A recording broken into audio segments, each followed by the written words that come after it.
Le Seigneur est proche de ceux qui ont le cœur brisé, et il sauve ceux qui ont l'esprit abattu. Psaume 34, verset 19. Si tu entends ce message aujourd'hui, ce n'est pas un hasard. Ton âme crie en silence, et Dieu t'écoute. Il voit tes larmes que personne ne remarque. Il entend tes soupirs quand plus rien ne tient debout. Ce que tu vis en ce moment n'est pas une fin, mais un appel. Car quand l'homme s'effondre, Dieu se lève. Reste bien jusqu'au bout, car cette vidéo est une réponse divine à ton effondrement. Abonne-toi à cette chaîne si tu veux entendre la voix de Dieu plus souvent. Et aime cette vidéo si ton cœur a déjà été brisé une fois dans ta vie. Voici la phrase que je veux que tu écrives en commentaire. Je crois que Dieu m'a conduit ici pour une raison précise. Dans toute l'Écriture, Dieu ne cache jamais sa proximité avec ceux qui s'effondrent. Jérémie a crié du fond d'une fosse. Élie, brisé, a demandé à Dieu de reprendre sa vie. David, fuyant dans les grottes, a écrit ses psaumes les plus puissants en larmes. Même Jésus, dans le jardin de Gethsémane, a pleuré jusqu'au sang. L'effondrement n'est pas un échec, c'est un lieu de rencontre avec Dieu. Il est écrit « Il guérit ceux qui ont le cœur brisé et il panse leurs blessures ». Psaume 147, verset 3. Pourtant, dans notre monde moderne, on te pousse à cacher tes douleurs, à sourire pendant que tu saignes. Mais Dieu ne veut pas ton masque, il veut ton cœur vrai. C'est dans cette vulnérabilité que l'on découvre sa main. Et si tu t'écroules, ce n'est peut-être pas une chute, mais l'instant où sa gloire commence à se révéler en toi. Quand tout s'écroule autour de toi, tu crois peut-être que Dieu est loin. Mais en vérité, c'est souvent là qu'il parle le plus fort. Il envoie des signes que seuls les cœurs brisés peuvent discerner. Voici maintenant 10 signes divins sous la douleur que tu dois reconnaître pour comprendre ce que Dieu fait en toi. Le premier signe divin sous la douleur, c'est que Dieu retire tout ce qui te distrait de sa voix. Quand tu commences à t'effondrer, certaines choses disparaissent. Des amis s'éloignent, des projets échouent, tes forces s'épuisent. Tu crois que tu perds tout, mais en réalité, Dieu est en train de te libérer de ce qui t'empêchait de l'entendre. Il te dépouille pour que tu redeviennes sensible à sa voix. Ce n'est pas une punition, c'est un repositionnement spirituel. Dans Osée chapitre 2, verset 14, Dieu dit « C'est pourquoi, voici, je veux l'attirer et la conduire au désert, et je parlerai à son cœur. » Le désert est inconfortable, mais il est nécessaire. Tant que tu étais entouré de bruit, de distractions, de conforts artificiels, tu n'étais plus capable de discerner sa parole. Alors, il permet l'effondrement, non pour t'écraser, mais pour purifier ton environnement. Chaque perte devient alors un gain spirituel. Dieu isole pour parler. Il arrache pour reconstruire. Il retire le superflu pour te remettre face à l'essentiel. Ce que tu ressens comme un vide est en réalité un espace que Dieu est en train de sanctifier. Le Seigneur n'élève jamais dans le bruit. Il élève dans le silence. Et parfois, ce silence commence par une chute. Ce signe est difficile à accepter, car il te fait passer par le feu. Mais c'est dans le feu que l'or est purifié. Ne maudis pas le retrait, discerne-le. Si Dieu t'a retiré des choses ou des gens, c'est qu'il veut te parler plus clairement. Il veut te ramener à l'écoute. Il veut que tu reconnaisses sa voix parmi 1000 autres. Alors, ne regarde plus ce que tu perds. Regarde ce que Dieu est en train de révéler à travers ce silence soudain, car ce n'est qu'une fois vidé que ton cœur peut être rempli à nouveau, et cette fois, rempli de sa présence. Le deuxième signe divin sous la douleur, c'est que ton cœur devient plus réceptif aux choses éternelles. Il y a un moment dans la douleur où les choses de ce monde perdent leur éclat. Ce que tu désirais autrefois ne t'attire plus. Ce qui t'animait hier n'a plus la même valeur. Et ce n'est pas une dépression, c'est une purification. C'est l'esprit qui retire ton appétit pour l'illusion afin d'élargir ta faim pour ce qui ne passe pas. Paul écrivait dans 2 Corinthiens chapitre 4, verset 18. « Nous regardons non point aux choses visibles, mais à celles qui sont invisibles, car les choses visibles sont passagères et les invisibles sont éternelles. Quand tu t'effondres, ton regard change. Tu ne cherches plus à briller, mais à être éclairé. Tu ne veux plus conquérir, mais comprendre. Tu ne veux plus impressionner, tu veux être vrai. Et c'est là un signe que Dieu travaille en profondeur. Car seul celui qui t'a créé connaît les couches de ton âme. Il sait où se cachent encore les attachements inutiles. Il sait ce qu'il faut briser pour que tu regardes enfin en haut. La douleur devient alors une école. Elle te rééduque, te recentre, t'ouvre à l'éternité. Les paroles bibliques prennent une dimension nouvelle. Le ciel te paraît plus réel. La vie terrestre devient une traversée et non plus une destination. Tu te mets à pleurer devant la parole. Tu ressens le besoin de prier sans que personne ne te pousse. Tu comprends que la richesse n'est rien si ton âme est vide. Voilà le signe. Dieu affame ton cœur des choses passagères pour que tu réclames l'invisible. Et c'est une grâce. Car tant que ton âme se contentait de poussière, elle ne pouvait désirer le pain du ciel. À travers cette douleur, Dieu est en train de réorienter ton appétit. Il veut que tu recherches ce qui reste quand tout s'écroule. Et ce qui reste, c'est lui. Le troisième signe divin sous la douleur, c'est que tu ressens une fatigue qui dépasse le physique. Il y a des épuisements que même le sommeil ne guérit pas. Des jours où tu dors, mais où ton âme reste éveillée dans le tourment. Des moments où ton corps semble reposer, mais où ton esprit hurle sans bruit. Cette fatigue-là est un langage. Ce n'est pas ton corps qui parle, c'est ton être profond. Tu vis peut-être une saison où tu n'arrives plus à prier, plus à louer, plus à espérer. Tu te sens déconnecté, vidé, déstabilisé. Tu ne comprends pas d'où vient ce poids invisible. Et pourtant, ce poids est un signal. L'esprit attire ton attention. Dans Matthieu chapitre 11, verset 28, Jésus dit « Venez à moi, vous tous qui êtes fatigués et chargés, et je vous donnerai du repos. » Ce verset n'est pas une invitation vague. C'est une réponse divine à cette fatigue que personne ne voit. Car parfois, Dieu permet cet épuisement intérieur pour que tu cesses de puiser en toi-même. Il veut que tu arrêtes de faire semblant d'aller bien. Il veut t'attirer à lui, non pas avec des bénédictions visibles, mais avec un cri silencieux, celui du cœur brisé. Et si tu ressens cela, ne te juge pas. Ne crois pas que ta foi faiblit. Au contraire, c'est souvent à ce moment-là que Dieu est le plus proche, car c'est dans cette faiblesse que sa force se manifeste. Ce signe est douloureux, mais il est sacré. Il montre que tu arrives au bout de tes propres ressources pour entrer dans la sienne. Et ce repos-là ne vient pas du monde. Il vient du Père.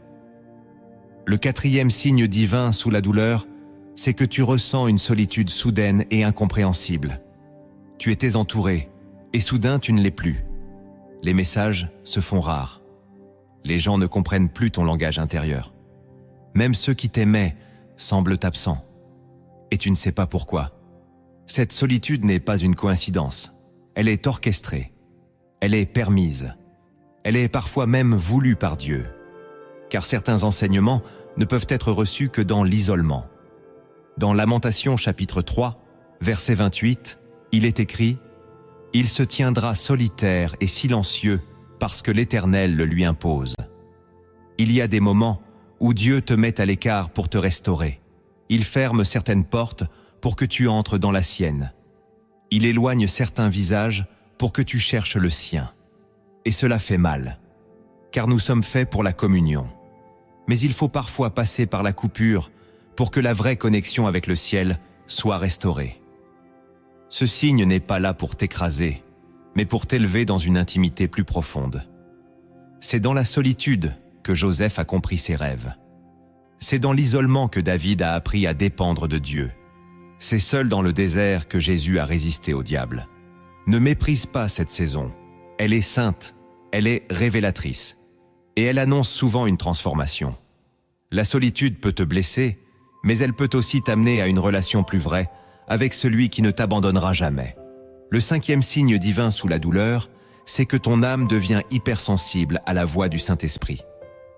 Quand tu souffres en profondeur, une étrange sensibilité s'éveille. Des versets que tu connaissais deviennent vivants.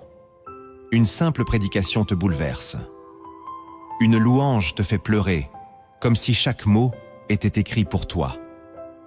Et tu ne comprends pas pourquoi. Tu crois être fragile, alors qu'en réalité, ton cœur s'ouvre.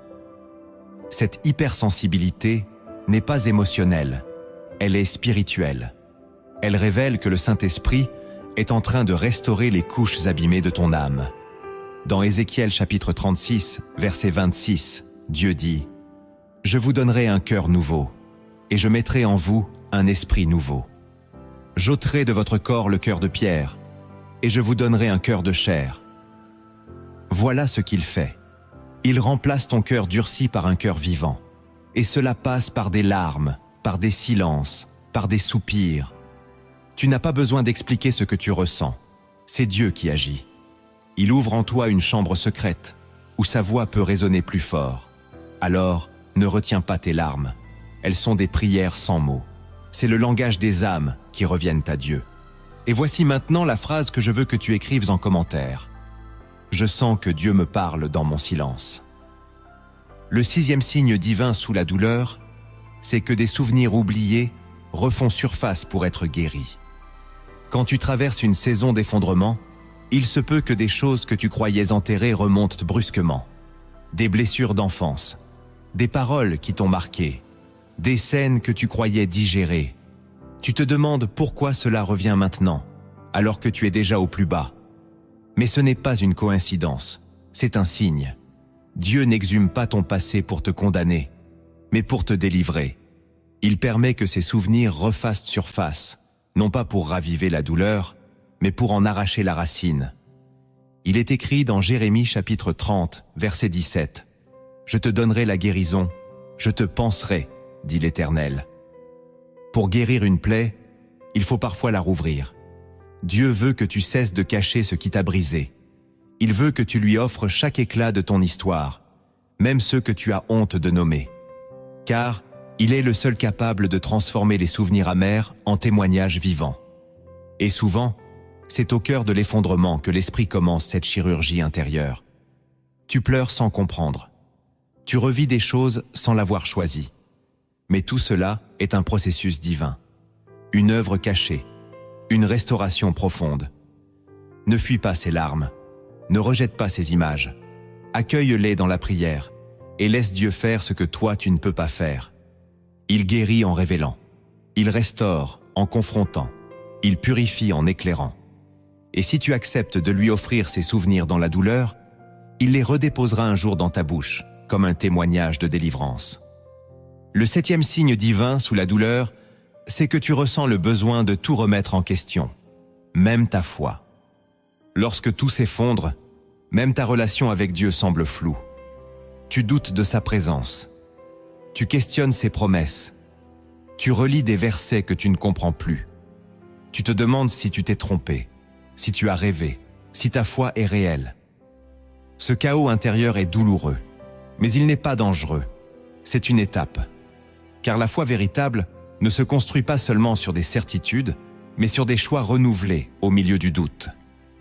Dans Habacuc chapitre 3, versets 17 à 18, il est écrit « Même si le figuier ne fleurit pas, moi, je me réjouirai en l'Éternel. » Dieu permet parfois cette remise en question pour que tu cesses d'adorer une image de lui et que tu rencontres sa vérité vivante. Il veut te faire passer d'une foi de surface à une foi enracinée. Une foi qui ne dépend plus des résultats visibles, mais de sa parole seule. Ce moment de doute peut te faire peur, mais il est le creuset de ta maturité spirituelle. Car c'est dans l'obscurité que tu apprends à faire confiance à la lumière. Dieu ne t'abandonne pas dans cette confusion, il te redéfinit. Il déconstruit ce qui était religieux pour reconstruire ce qui est vrai. Il veut que tu le suives, non parce qu'on t'a dit de croire, mais parce que tu l'as rencontré. Et cette rencontre passe parfois par le désert du questionnement. Si tu te sens perdu spirituellement, sache que tu es peut-être sur le point d'être trouvé pour de vrai. Le 8e signe divin sous la douleur, c'est que tu ressens un détachement soudain envers ce qui te rendait dépendant. Tu t'effondres, et pourtant, quelque chose en toi commence à lâcher prise. Tu ne ressens plus l'obsession pour ce qui t'obsédait. Tu n'as plus la même envie de contrôler, de plaire, d'obtenir. Un détachement intérieur s'opère, presque à ton insu. Et tu crois que tu te refroidis, mais en réalité, tu te libères. Dans Philippiens chapitre 3, verset 8, Paul écrit « Je regarde toute chose comme une perte, à cause de l'excellence de la connaissance de Jésus-Christ. » Ce que Dieu est en train de faire, c'est de t'arracher aux chaînes invisibles de ce monde. Il t'éloigne de ce qui t'avait séduit. Il brise les idoles que tu avais construites sans t'en rendre compte. Il t'apprend à vivre sans t'appuyer sur ce qui n'a pas de fondement. Ce détachement est douloureux, car il ressemble à une perte d'identité. Mais c'est en fait une purification. Dieu veut que ton cœur soit à lui seul. Et pour cela, il doit le vider de tout ce qui l'envahissait. Ce détachement n'est pas un accident, c'est une grâce. Un signe que ton âme commence à respirer à nouveau. Ce que tu perds, ce n'est pas la vie, c'est l'illusion de la vie. Et ce que tu gagnes, c'est la paix. Une paix qui ne dépend pas des circonstances, mais de sa présence. Ne combat pas ce détachement. Laisse-le faire son œuvre. Il prépare ton cœur à accueillir ce que l'Esprit veut vraiment te donner. Le 9e signe divin sous la douleur, c'est que tu sens naître en toi une compassion nouvelle pour les autres. Ton effondrement a creusé en toi une brèche que Dieu remplit doucement de sa tendresse. Tu pleures pour des souffrances que tu ignorais. Tu ressens une proximité étrange avec ceux qui pleurent aussi. Ton cœur devient plus doux, plus réceptif. Tu es brisé, mais tu aimes plus. Ce n'est pas une faiblesse, c'est une œuvre divine. Dans 2 Corinthiens chapitre 1, verset 4, il est écrit que Dieu nous console dans toutes nos afflictions, afin que nous puissions consoler ceux qui se trouvent dans quelque affliction. Ce que tu vis n'est pas seulement pour toi. Dieu est en train de transformer ta douleur en ministère. Il veut faire de tes larmes un langage de guérison. Il veut que ton cœur, brisé par l'épreuve, devienne un refuge pour ceux qui tomberont à leur tour. Cette compassion que tu ressens est un signe puissant. Elle montre que tu n'es pas seulement en train de guérir, tu es en train d'être formé. Formé pour consoler, formé pour comprendre, formé pour aimer avec le regard du ciel. Et cette grâce ne vient qu'après la chute, car ceux qui n'ont jamais souffert ne savent pas soigner. Ceux qui n'ont jamais pleuré ne savent pas écouter. Et Dieu a besoin de personnes comme toi, marquées mais sensibles, blessées mais disponibles, fatiguées mais remplies de sa paix. Ce signe est discret, mais il annonce un appel. Le 10e signe divin sous la douleur, c'est que tu ressens une soif nouvelle de la présence de Dieu. Tu n'as plus envie de prouver, de faire, de réussir. Tu veux juste rester là, à ses pieds. Tu ne cherches plus des réponses, tu veux juste ressentir sa paix.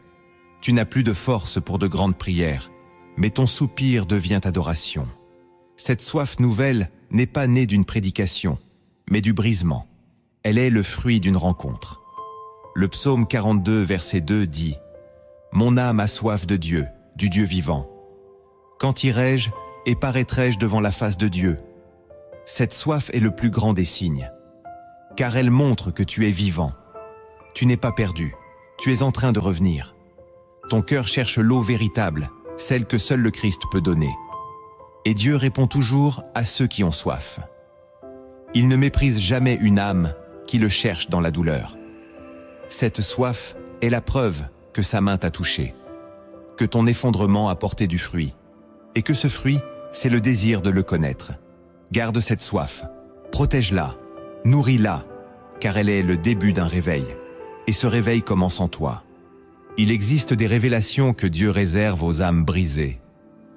Elles ne s'enseignent pas, elles se traversent. Elles ne s'attrapent pas par la logique, mais par les larmes. Voici maintenant 10 mystères que Dieu ne montre qu'aux abattus, pour que tu comprennes ce qu'il accomplit dans le silence de ta douleur. Le premier mystère que Dieu ne montre qu'aux abattus, c'est que l'effondrement prépare l'élévation. Ce que le monde appelle chute, Dieu peut l'appeler fondation. Dans le royaume de Dieu, rien ne commence vraiment tant que l'homme ne s'est pas d'abord brisé. Moïse a été effondré dans le désert avant de parler face à Pharaon. David a été humilié avant d'être couronné. Pierre a renié Jésus avant de devenir une colonne de l'Église. Et Jésus lui-même, avant la résurrection, a été brisé sur la croix. Il est écrit « Quiconque s'élève sera abaissé, et celui qui s'abaisse sera élevé. » Luc chapitre 14, verset 11. L'abattement n'est donc pas un échec, c'est un processus sacré. Dieu abat l'orgueil pour bâtir l'humilité. Il casse les piliers d'argile que tu avais érigés pour reconstruire sur sa pierre vivante. Le monde se moque des faibles, mais Dieu élève ceux qui s'humilient devant lui. L'effondrement te désarme, t'écorche, te vide. Mais c'est pour que tu sois enfin assez nu pour porter son manteau. Il ne revêt pas les puissants, il couvre les dépendants. Et cette dépendance naît toujours de l'effondrement. Tant que tu crois pouvoir marcher seul, Dieu attend. Mais quand tu cries du fond de la vallée, il descend. Et là, au lieu de te relever immédiatement, il t'instruit dans la poussière. Il te parle au niveau zéro, là où plus rien ne brille, là où ton seul espoir devient lui. C'est là que l'élévation commence. Pas dans les diplômes, les exploits ou les titres, mais dans la boue du renoncement. Ce mystère est réservé aux abattus, car eux seuls comprennent que la vraie grandeur commence là où l'on accepte d'être petit devant Dieu. Alors ne méprise pas ta chute. C'est peut-être le lieu exact que Dieu a choisi pour poser la première pierre de ton appel. Le deuxième mystère que Dieu ne montre qu'aux abattus, c'est que ses plus grandes œuvres sont souvent invisibles. Quand tu es au plus bas, tu cherches des signes. Tu veux des réponses immédiates, des solutions claires, des délivrances visibles. Mais Dieu agit souvent dans le silence. Dans Ésaïe chapitre 45, verset 15, il est écrit « Certainement tu es un Dieu qui te cache ». Ce verset n'est pas une plainte, c'est une révélation. Dieu ne se cache pas pour te punir, mais pour t'apprendre à chercher autrement. Dans l'effondrement, il travaille profondément, lentement, mais sûrement. Il déracine des mensonges que tu portais depuis l'enfance. Il rebâtit ton identité, ta foi, ta vision. Et tout cela se fait sans bruit. Tu ne le vois pas, mais tu es en chantier. Tu ne le sens pas, mais ton âme est en train d'être réécrite. Dieu ne se montre pas toujours, mais il agit toujours. Et seuls les abattus peuvent le discerner, car leur dépendance à lui est absolue. Ceux qui sont encore debout comptent sur leur force, mais ceux qui sont à terre n'ont plus que Dieu. Et c'est là que l'invisible devient une école. Tu apprends à lui faire confiance sans rien voir. Tu apprends à croire que sa main travaille même quand tout semble immobile. Ce mystère est difficile à accepter, car l'humain aime le visible. Mais dans le royaume, c'est souvent dans l'invisible que se produisent les percées les plus puissantes. Ne crois pas que Dieu est absent parce que tu ne le vois pas. Il est simplement en train de t'enseigner un amour mature, celui qui croit même sans signe. Et cette foi, précieuse entre toutes, naît rarement dans l'abondance. Elle éclot dans les ruines. Le troisième mystère que Dieu ne montre qu'aux abattus, c'est que la perte révèle ce qui comptait vraiment pour toi. Il y a des choses que tu pensais aimer, jusqu'à ce que Dieu les retire. Et quand elles disparaissent, ta réaction révèle la vérité de ton attachement. Était-ce un don ou était-ce devenu une idole? Était-ce un appui ou une dépendance? L'effondrement, dans sa douleur, expose. Il met à nu ce qui régnait dans le silence de ton cœur. Il est écrit dans Matthieu chapitre 6, verset 21. « Là où est ton trésor, là aussi sera ton cœur. » Ce verset prend tout son sens quand tu perds ce que tu croyais inébranlable. Ce travail, cette personne, ce rêve. Et soudain, tu te rends compte que ton cœur n'était pas centré sur Dieu, mais sur ce qu'il t'avait donné. Ce mystère est brutal, mais salvateur. Car Dieu ne veut pas partager ton cœur avec autre chose. Il veut être ton seul fondement. Et pour cela, il permet parfois la perte. Non par cruauté, mais par amour jaloux. Il veut que ton trésor soit en lui seul. Et seuls les abattus peuvent reconnaître cela, car ils ont vu les piliers tomber. Ils savent ce que ça coûte de tout perdre, pour enfin tout remettre entre les mains de celui qui ne bouge pas. Et ce recentrage est libérateur. Car ce que tu perds dans le monde, tu le retrouves transformé dans le ciel. Et parfois, ce que tu perds te sauve. Le quatrième mystère que Dieu ne montre qu'aux abattus, c'est que le silence de Dieu est parfois sa réponse la plus puissante. Tu as prié, supplié, pleuré, mais rien, aucun mot, aucun signe. Le ciel te semble fermé, et tu crois que Dieu t'a oublié. Mais c'est un mensonge, car Dieu est toujours présent. Simplement, il parle parfois par le silence. Dans Job chapitre 33, verset 14, il est écrit « Dieu parle cependant, tantôt d'une manière, tantôt d'une autre, et l'on n'y prend point garde. » Le silence de Dieu est un langage spirituel. Il n'est pas vide, il est plein d'intention.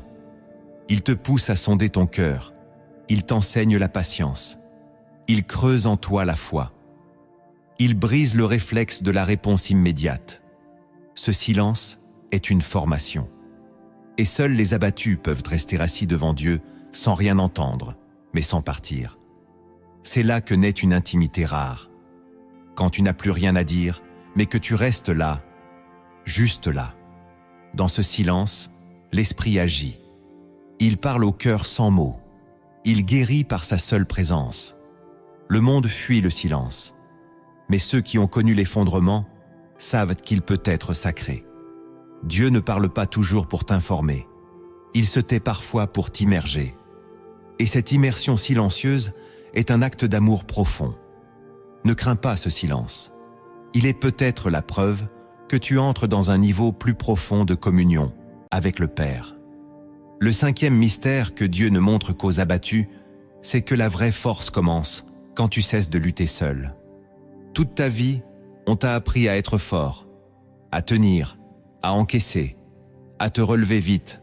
Mais un jour, tu tombes trop bas. Et là, tu comprends que ta force ne suffit plus. Ce jour-là, Dieu t'attend. Il t'attend là où tu acceptes de ne plus faire semblant. Là où tu cries pour de vrai. Dans 2 Corinthiens chapitre 12, verset 9, Dieu dit « Ma grâce te suffit, car ma puissance s'accomplit dans la faiblesse. » Ce verset n'est pas une belle phrase. C'est une clé spirituelle. Tant que tu luttes seul, Dieu observe. Mais quand tu t'abandonnes, il agit. Il veut être ta force, pas ton soutien partiel, ta force entière. Et cette force divine ne se manifeste pas dans la performance. Elle se manifeste dans la soumission. Elle naît quand tu dis « Je n'en peux plus, viens, Seigneur ». Et là, le ciel bouge. Ce mystère est réservé aux abattus, car eux seuls savent que la force humaine a des limites, et que la force de Dieu commence précisément là. Si tu es brisé, ce n'est pas la fin. C'est peut-être l'instant où Dieu va enfin combattre à ta place. Le sixième mystère que Dieu ne montre qu'aux abattus, c'est que l'humiliation précède souvent l'onction. Dans la logique humaine, l'humiliation est une honte. Mais dans le royaume de Dieu, elle est parfois un passage obligé. Ceux que Dieu veut oindre doivent d'abord passer par l'écrasement, car l'huile ne coule qu'après la pression.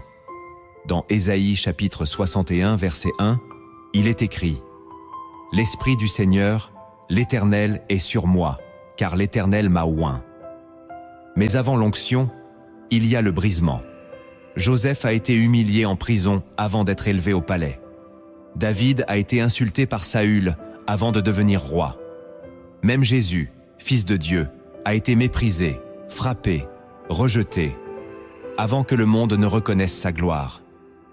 Ce mystère est dur à accepter. On voudrait l'onction sans les larmes.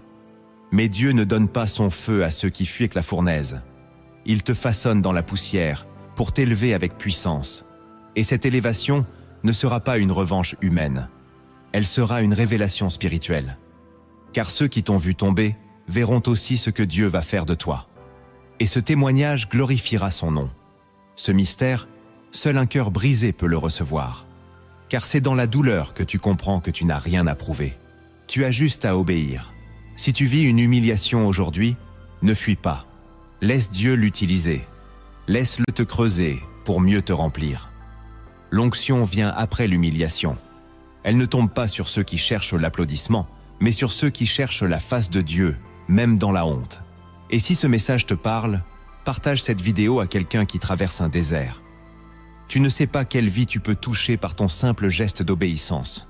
Le 7e mystère que Dieu ne montre qu'aux abattus, c'est que la détresse ouvre des portes spirituelles que rien d'autre ne pouvait ouvrir.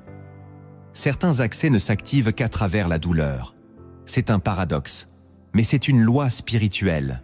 Quand tu souffres, ton esprit devient plus ouvert, plus attentif, plus perméable aux réalités invisibles.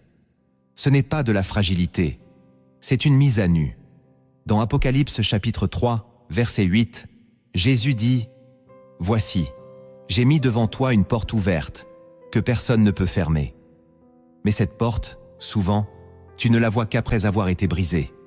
Car tant que tout allait bien, tu ne regardais pas dans cette direction. La douleur oriente ton regard. Elle te force à chercher ailleurs. Elle t'oblige à sonder des endroits spirituels que tu ignorais. Et là, une porte s'ouvre. Une révélation naît. Une visitation se prépare. Tu accèdes à une profondeur dans la prière, dans l'écoute, dans la compréhension de la parole. Tu ne fais plus que lire. Tu entends. Tu ne fais plus que prier. Tu ressens. Tu n'es plus dans la surface. Tu entres dans la chambre intérieure. Ce mystère est difficile, car il ne se manifeste pas dans le confort. Mais il te marque à vie. Tu découvres des réalités célestes que tu n'oublieras jamais. Et tu sauras désormais que certaines portes ne s'ouvrent que quand ton âme crie plus fort que tes mots. Le 8e mystère que Dieu ne montre qu'aux abattus, c'est que le désert te prépare à discerner les voix. Dans la vie quotidienne, il y a tellement de voix, celles de la peur, du monde, des autres, de toi-même, et parfois celle de Dieu. Mais dans le tumulte, tu n'arrives plus à savoir laquelle écouter. Alors Dieu permet un désert. Il t'amène dans un lieu de solitude, de dépouillement, de silence. Ce n'est pas pour te perdre, mais pour t'éclairer. Dans Jean chapitre 10, verset 27, Jésus dit « Mes brebis entendent ma voix, je les connais, et elles me suivent. » Mais pour entendre, il faut être désencombré. Le désert éteint les voix parasites. Il te détache des opinions humaines. Il te sépare de tes illusions. Et là, dans cette nudité intérieure, tu entends. Pas toujours par des mots, parfois par une paix soudaine, un verset qui résonne, un poids qui tombe. La voix de Dieu n'est pas toujours forte, mais elle est claire. Et ce discernement, tu ne l'apprends pas dans les livres. Tu l'apprends dans l'abattement. C'est là que tu deviens sensible. C'est là que tu reconnais quand il parle et quand ce n'est pas lui. Ce mystère est précieux, car une fois que tu as appris à entendre Dieu dans la douleur, tu ne te laisses plus tromper par les séductions du monde. Tu marches avec discernement. Et ce discernement devient une arme. Le 9e mystère que Dieu ne montre qu'aux abattus, c'est que la mémoire spirituelle est plus forte que la douleur actuelle. Quand tu traverses l'épreuve, tu oublies. Tu oublies ce que Dieu a déjà fait pour toi. Tu oublies les délivrances passées. Tu oublies les promesses. La douleur te pousse à croire que Dieu est silencieux ou absent. Mais il t'invite à te souvenir. Dans Deutéronome chapitre 8, verset 2, Dieu dit « Souviens-toi de tout le chemin que l'Éternel, ton Dieu, t'a fait faire. » Le souvenir spirituel est une force. Il ravive la foi. Il restaure la paix. Il fait remonter à la surface les fondations que la tempête avait recouvertes. Ce mystère est vital. Car sans mémoire, tu paniques. Mais avec mémoire, tu tiens. Et cette mémoire n'est pas mentale, elle est prophétique. Tu te rappelles que Dieu t'a déjà sorti de situations impossibles, que sa main t'a déjà relevé, que son amour ne t'a jamais abandonné. Et tu t'accroches à cette mémoire comme à une corde dans la nuit. Les abattus qui choisissent de se souvenir activent un pouvoir spirituel, celui de dire à la tempête que ce n'est pas la fin. Ce que Dieu a commencé, il l'achèvera. Même si tu ne le sens plus, il est fidèle. Souviens-toi, même dans la nuit. Le 10e mystère que Dieu ne montre qu'aux abattus, c'est que le brisement est parfois la plus grande preuve d'amour. Tu pourrais croire que Dieu t'a laissé tomber parce que tu souffres. Tu pourrais penser qu'un Dieu d'amour ne laisserait jamais son enfant passer par le feu. Mais la Bible dit l'inverse. Dans Hébreux chapitre 12, verset 6, il est écrit « Le Seigneur châtie celui qu'il aime, et il frappe de la verge tous ceux qu'il reconnaît pour ses fils. » Ce n'est pas une punition, c'est une formation. Dieu t'aime trop pour te laisser te perdre. Alors, il t'arrête, il t'émonde, il t'affine. Ce processus est douloureux, mais il est rempli d'amour. Ce n'est pas de l'abandon, c'est de l'investissement. Dieu travaille sur toi, parce qu'il voit ce que tu deviendras. Il regarde plus loin que ta douleur actuelle. Il voit ta destinée. Et pour y arriver, il te prépare. Le brisement est donc un signe que Dieu ne t'a pas oublié. Au contraire, il te façonne pour quelque chose de grand. Seuls les abattus peuvent comprendre cela, car eux seuls vivent cette étreinte divine qui semble dure, mais qui guérit en profondeur. Tu es aimé, même dans ta chute. Et peut-être que c'est justement parce que tu es aimé que tu passes par ce feu. Tu peux pleurer, douter, t'effondrer, mais Dieu ne te laisse pas au sol. Il t'appelle à te relever, non par force, mais par obéissance. Voici 10 actes de relèvement spirituel que tu dois poser, lentement, profondément, pour sortir du creux de la douleur et retrouver la lumière que Dieu a toujours préparée pour toi. Le premier acte que tu dois poser pour te relever, c'est de murmurer le nom de Jésus, même si tu n'as plus la force de prier. Quand tout s'écroule, même la prière devient un combat. Les mots ne viennent plus, l'envie s'éteint, ton cœur est épuisé. Mais il existe un acte simple, discret, presque invisible, qui ouvre pourtant des portes célestes, murmurer le nom de Jésus, même sans force, même sans conviction, même avec les larmes, car ce nom est vivant, il est puissant, il porte en lui la guérison, la paix, la lumière. Dans Philippiens chapitre 2, versets 9 à 11, il est écrit que Dieu l'a souverainement élevé et lui a donné le nom qui est au-dessus de tout nom, afin qu'au nom de Jésus, tout genou fléchisse. Ce nom, murmuré dans l'ombre, a plus de pouvoir que 1000 cris dans le vent. Il ne s'agit pas d'éloquence, il ne s'agit pas de longues prières, il s'agit de foi. Une foi blessée, silencieuse, mais vivante.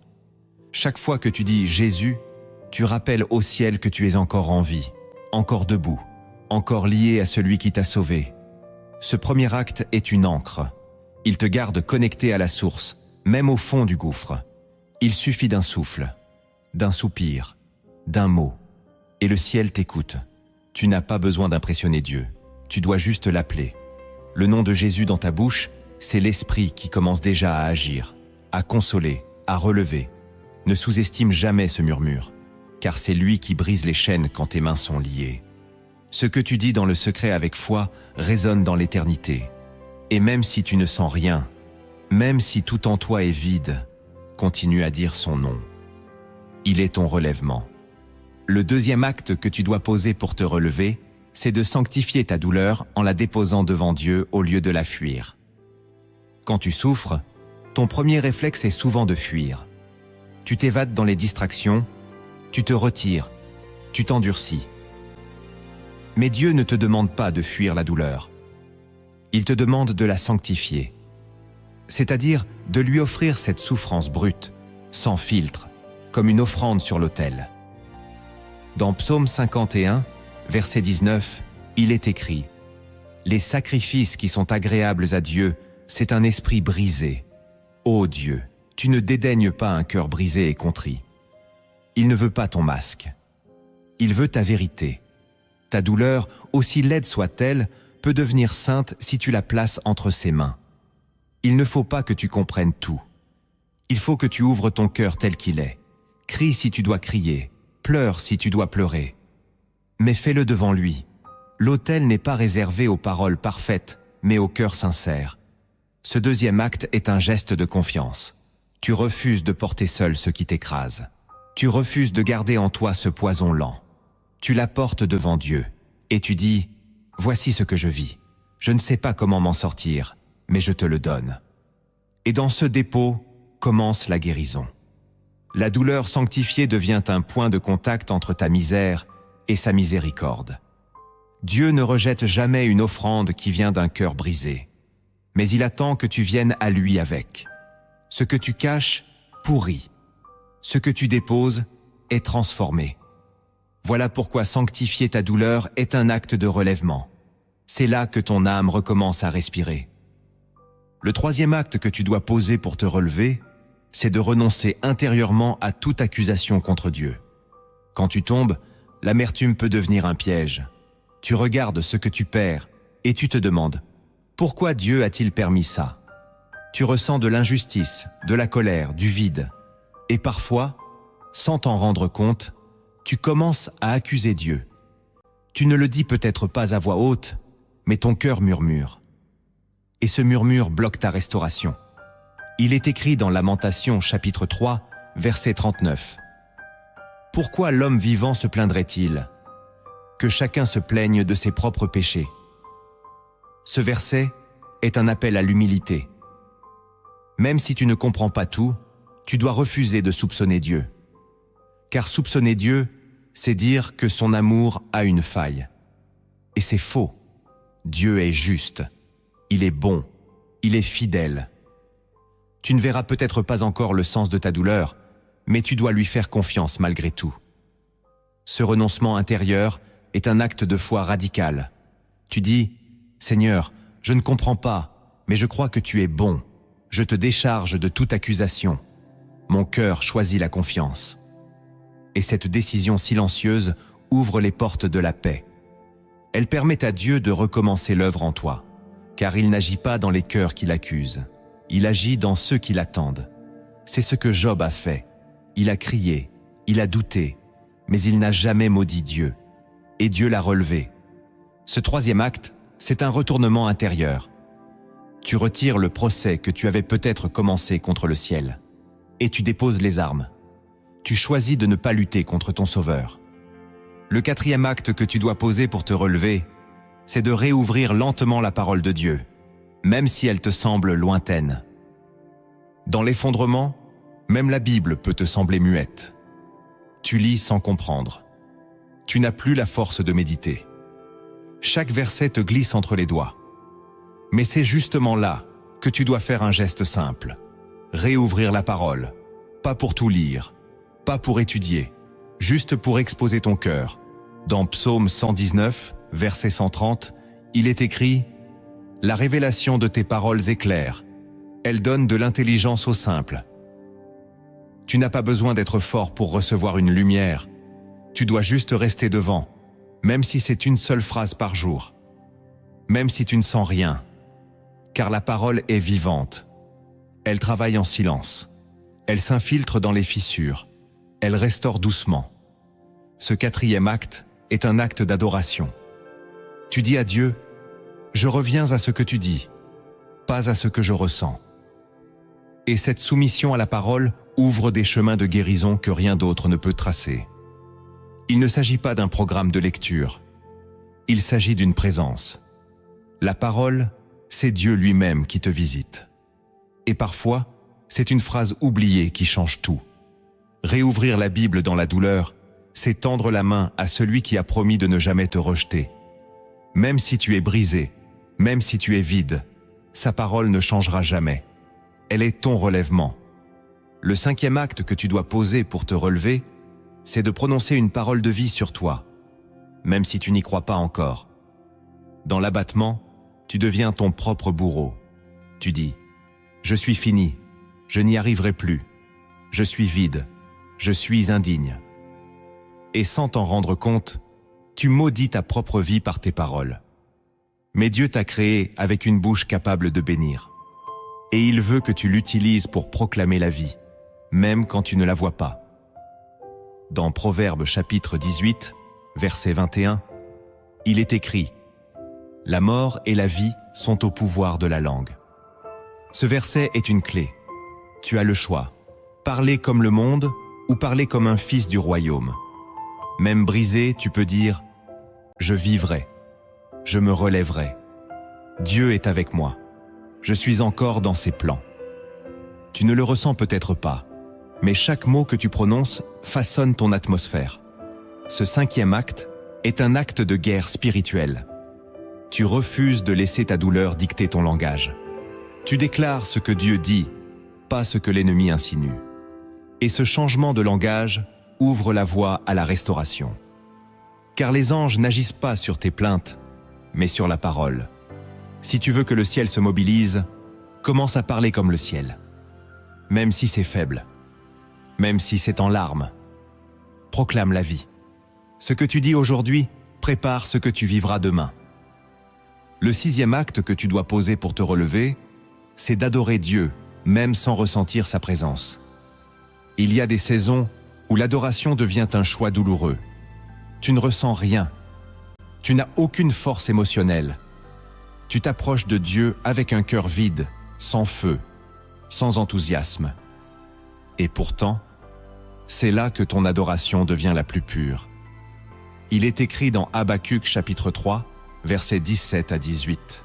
« Même si le figuier ne fleurit pas, moi, je me réjouirai en l'Éternel. » Cette adoration sans sensation est un acte de maturité spirituelle. Tu n'adores pas Dieu parce que tu vas bien. Tu l'adores parce qu'il est digne, même dans ta chute, même dans ton silence, même dans la nuit. Cette forme d'adoration est une offrande précieuse. C'est le parfum d'un cœur qui choisit Dieu au-delà des émotions. C'est une élévation qui touche le ciel. Et c'est ce qui permet à ton esprit de rester vivant dans l'effondrement. Ce 6e acte te reconnecte à la source de ta foi. Pas une foi basée sur les bénédictions reçues, mais sur la personne de Dieu lui-même. Tu lèves les mains, même quand elles tremblent. Tu dis « Tu es saint », même quand ton monde s'écroule. Et dans cette adoration nue, Dieu descend. Il vient non pas pour faire du bruit, mais pour habiter ton silence. Car il siège au milieu des louanges.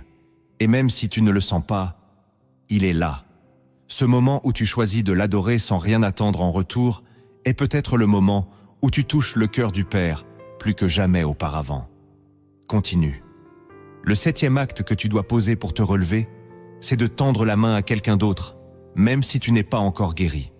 Dans la douleur, tu as envie de t'enfermer, de ne penser qu'à toi, de te reconstruire d'abord avant d'aider les autres. Mais Dieu agit souvent à travers le don, même quand on est brisé. Dans 2 Corinthiens chapitre 1, verset 4, il est écrit que Dieu nous console, afin que nous puissions consoler les autres. Ce que tu vis, aussi douloureux soit-il, peut devenir une source pour quelqu'un d'autre. Tu n'as pas besoin d'être parfaitement rétabli pour apporter un mot, une prière, une présence. Et souvent, c'est en donnant que tu commences à guérir. Ce 7e acte est un retournement spirituel. Tu cesses de te centrer sur ta propre douleur et tu regardes autour de toi. Tu te rends compte que tu n'es pas seul dans l'épreuve, que d'autres tombent, d'autres pleurent, d'autres saignent, et que ton témoignage, même incomplet, même fragile, peut être une lumière pour eux. En tendant la main, tu t'alignes avec le cœur de Dieu. Il t'utilise malgré tes fissures, et tu ressens que ta douleur n'est pas inutile. Elle devient utile, elle devient vivante, elle devient porteuse de consolation. Ne garde pas ton effondrement pour toi, transforme-le en compassion. Ce que tu donnes aujourd'hui dans ta faiblesse peut produire un fruit éternel. Et pendant que tu aides, Dieu te relève. Le 8e acte que tu dois poser pour te relever, c'est de te pardonner pour ce que tu n'as pas compris, pas fait ou mal fait. L'un des plus grands pièges du diable, c'est de t'accabler de culpabilité alors que Dieu t'appelle à la restauration. Il te fait croire que tu as tout gâché, que tu mérites ta chute, que tu as failli, et peut-être que c'est vrai. Peut-être que tu as manqué quelque chose, mais Dieu ne veut pas que tu t'y noies. Il veut que tu te relèves. Dans Romains chapitre 8, verset 1, il est écrit « Il n'y a donc maintenant aucune condamnation pour ceux qui sont en Jésus-Christ. » Aucune. Ce mot est total, absolu. Si Dieu t'a pardonné, pourquoi continuerais-tu à t'accuser? Le pardon de Dieu est plus grand que ton échec. Ce 8e acte est intime. Tu dois te parler à toi-même et dire « Je me pardonne, je choisis d'avancer ». C'est un acte d'humilité, mais aussi de puissance. Car en te pardonnant, tu libères ton âme d'un joug. Tu refuses de rester prisonnier de ton passé. Tu entres dans la liberté que Christ t'a offerte. Ce n'est pas de l'orgueil, c'est de l'obéissance.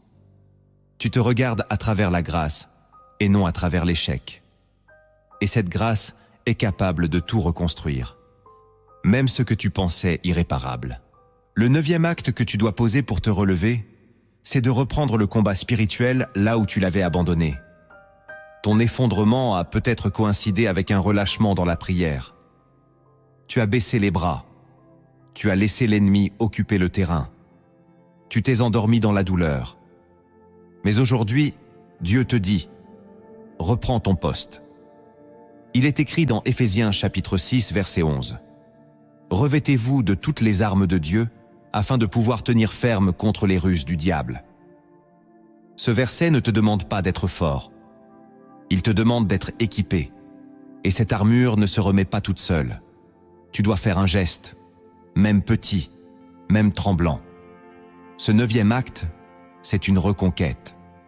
Tu dis à l'adversaire, « Je suis encore là, je suis encore fils, je suis encore guerrier. » Tu recommences à prier, à jeûner, à proclamer, à lire, à te lever spirituellement. Tu ne restes plus dans le coma. Tu secoues la poussière. Tu refuses l'abandon. Tu n'attends pas que tout soit parfait. Tu reprends ton autorité. Car Dieu ne t'a jamais retiré ton appel. Il attendait ton réveil. Et ton combat d'aujourd'hui annonce ta victoire de demain. Le 10e acte que tu dois poser pour te relever, c'est de t'attendre à une visitation de Dieu plus grande que tout ce que tu as vécu avant. Il y a une tentation après l'effondrement. Croire que le meilleur est derrière toi. Tu regardes ce que tu as perdu et tu penses que Dieu ne fera plus jamais autant. Mais ce que tu ignores, c'est que Dieu garde toujours sa plus grande visitation pour ceux qui sont restés fidèles dans la vallée. Il est écrit dans Joël chapitre 2, verset 25. « Je vous remplacerai les années qu'ont dévoré la sauterelle. » Dieu ne t'a pas amené dans ce creux pour t'y laisser. Il t'y a préparé. Ce que tu vis maintenant est le prélude d'une visitation plus forte, plus profonde, plus transformante. Ce 10e acte est un acte de foi. Tu t'attends à voir sa gloire, même si ton cœur est encore blessé. Tu refuses la résignation. Tu crois que l'Esprit va venir. Et cette attente n'est pas vaine. Dieu honore ceux qui espèrent encore. Il se manifeste à ceux qui, malgré les larmes, croient encore en sa puissance. Prépare ton cœur. La visitation arrive. Pour comprendre ce que Dieu fait dans le silence de ton effondrement, laisse-moi te raconter une parabole inspirée des cieux. Elle renferme un mystère que seuls les cœurs brisés peuvent discerner. Il était une fois, dans un village perché entre deux montagnes, un vieux potier renommé pour ses créations. Mais au fond de son atelier, caché derrière d'autres chefs-d'œuvre, se trouvait un vase inachevé, fissuré, poussiéreux, oublié. Les autres pots, brillants et exposés, se moquaient silencieusement de lui. Le vase abîmé n'avait jamais été utilisé, et il pensait qu'il ne le serait jamais. Un jour, un tremblement secoua la vallée. La pluie tomba violemment. La rivière déborda. Et les objets les plus précieux du village furent déplacés vers le sommet de la colline pour être protégés.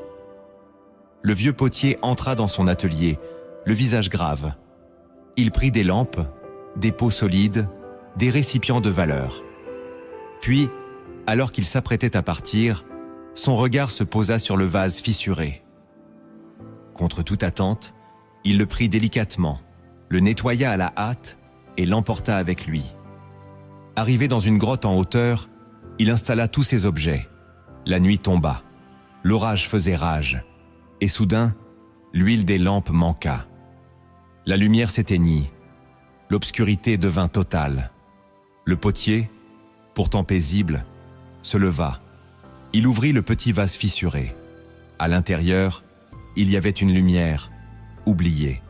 Un feu doux, invisible à l'œil nu, mais réel. Le potier l'avait glissé là autrefois, en préparation d'un jour qu'il seul connaissait.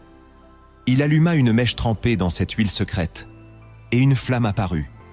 Une flamme pure, stable, douce. Elle éclaira la grotte entière. Les autres pots, solides mais vides, restèrent silencieux. Et le vase fissuré devint le centre de la pièce. Non parce qu'il était parfait, mais parce qu'il contenait ce que les autres n'avaient pas, une lumière intérieure, formée dans le secret. Le lendemain, alors que le soleil se levait sur les ruines de la vallée, le potier s'approcha du vase. Il ne le reposa pas. Il le garda dans ses mains et murmura « C'est pour cette heure que je t'ai formé. Tu as peut-être été mis de côté, fissuré par la vie, ignoré par les autres et même par toi-même. Mais ce que tu ne vois pas, c'est que Dieu a déposé en toi une lumière que l'épreuve seule peut révéler. Les fissures de ton âme n'ont pas effacé ton utilité. Elles ont préparé un passage pour sa gloire. Ce que le monde a rejeté, Dieu le garde pour une heure précise. Et parfois, c'est dans la nuit la plus noire que sa lumière, en toi, commence à briller. Ne méprise pas ton effondrement. Ne méprise pas ton silence. Car Dieu utilise les vases brisés pour porter des feux que les solides ne peuvent contenir. Il t'a formé pour cette saison. Et ta lumière, née dans la douleur, éclairera ce que d'autres ne peuvent même pas toucher. Si tu es arrivé jusqu'ici, c'est que ton cœur sait. Il sait que ce que tu vis a un sens plus grand que la douleur elle-même. Dieu n'a jamais cessé de t'observer. Pas comme un juge, mais comme un père qui veille dans l'ombre. Chaque larme a été comptée, chaque soupir a été entendu. Ton effondrement n'est pas un point final. C'est une pause où Dieu travaille en silence. Et même si tu ne vois rien encore, quelque chose a déjà commencé. Ce n'est pas toi qui tiens Dieu, c'est lui qui te tient. Tu n'as pas besoin de prouver, de mériter ou de comprendre. Tu dois juste demeurer. Rester là. Écouter. Et maintenant, entrez dans la prière, non comme un rituel, mais comme un cri qui revient à sa source. Car cette prière n'est pas un texte. C'est une respiration, la tienne. Maintenant, je vais prier pour toi. Pas avec des mots appris, mais avec un cœur sincère.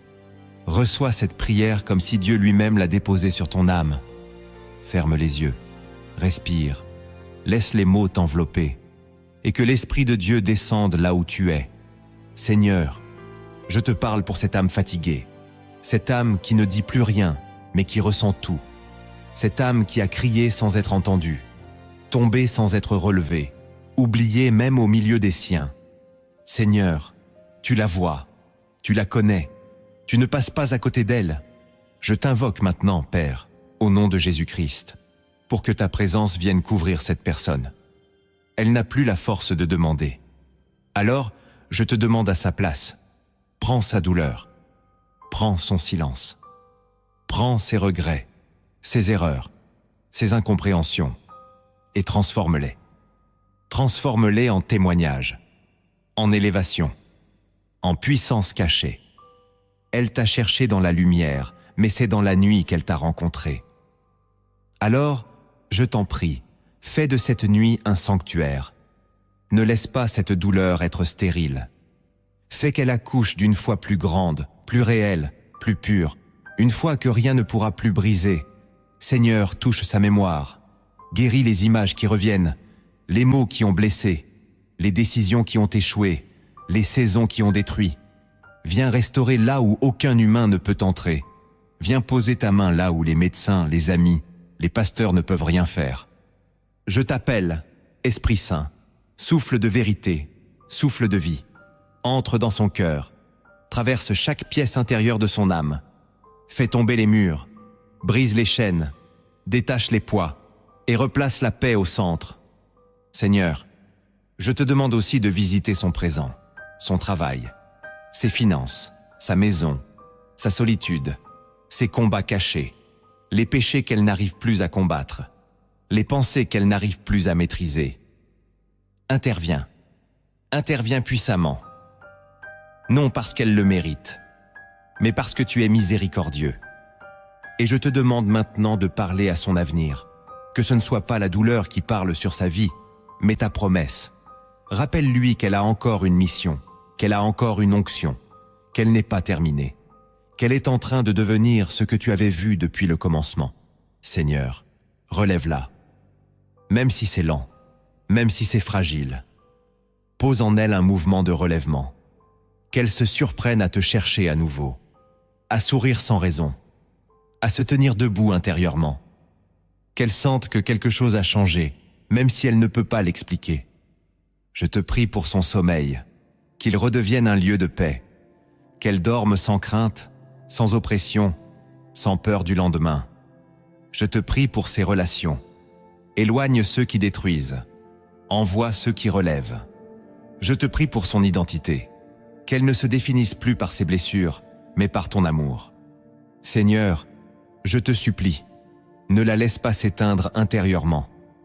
Allume à nouveau cette petite flamme, cette étincelle qu'aucune douleur ne peut éteindre, et qu'elle sache que si elle respire encore, c'est que tu n'as pas fini d'écrire avec elle.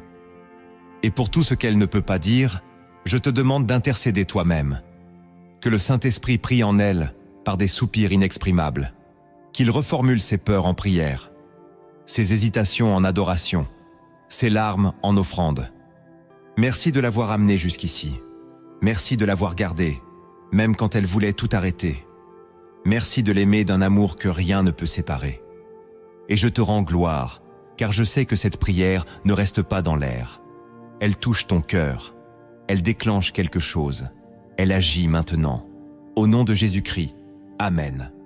Si cette prière a touché une zone de ton cœur que tu croyais morte, ne repars pas comme si rien ne s'était passé. Dieu t'a visité, même si c'était en silence. Prends ce moment au sérieux. Et si tu veux continuer à recevoir des messages comme celui-ci, abonne-toi à cette chaîne Lumière en Christ. Aime cette vidéo pour soutenir cette œuvre spirituelle. Et surtout, écris en commentaire. Je me relève avec Dieu, même si c'est lent, même si c'est en larmes. Car c'est ton relèvement, pas celui des autres. Et Dieu marchera avec toi, jusqu'au bout.